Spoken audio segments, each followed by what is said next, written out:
भारत में अब तक जितने भी युद्ध लड़े गए उनमें से सबसे कठिन युद्ध भारत ने साल 1999 में लड़ा। ये वो युद्ध था जब दुनिया ने शांति प्रिय भारत के वो तेवर देखे जिनसे कि भारत दुश्मनों का नामो निशान मिटा सकता था।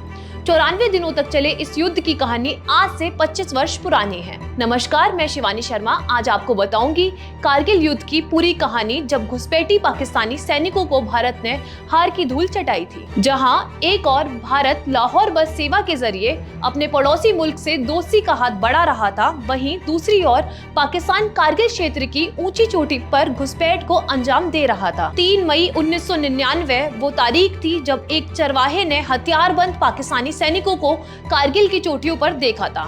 इसके बाद इस चरवाहे ने इस बात की जानकारी भारतीय सेना के अधिकारियों को दी। 5 मई 1999 को भारतीय जवानों को कारगिल क्षेत्र की तरफ भेजा गया।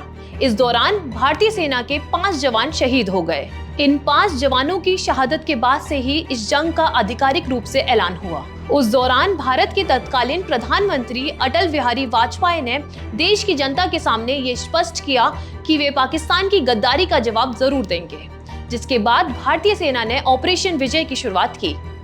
ये जंग 18,000 फीट की ऊंचाई पर 84 दिनों तक चली। इस दौरान भारतीय सेना ने पाकिस्तानी सैनिकों पर करीब 2.5 लाख गोले बरसाए।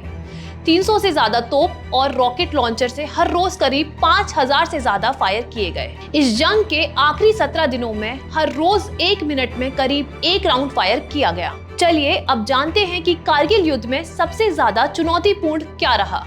कारगिल की सबसे बड़ी चुनौती ये थी कि पाकिस्तानी दुश्मन ऊपर से पहाड़ों पर बैठे थे और भारतीय सैनिक नीचे थे। ऐसे में दुश्मनों से निपटने के लिए भारतीय सेना के लिए सबसे ज्यादा मददगार हथियार बोफोर्स तोपें साबित हुई, क्योंकि ये काफी ऊंचाई वाले टारगेट पर भी गोले दाग सकती थी। बोफोर्स वजन में भी बहुत हल्की थी, जिनको ऊपर ले जाना सैनिकों के लिए काफी आसान था। इस युद्ध में 9 जून एक अहम तारीख साबित हुई। 9 जून से ही भारतीय सैनिकों ने प्रमुख चोटियों पर अपनी पकड़ को मजबूत किया। इसके बाद भारतीय सैनिकों के प्रहार इतनी तेजी से साबित हुए कि पाकिस्तानी सैनिकों को संभलने का मौका ही नहीं मिला।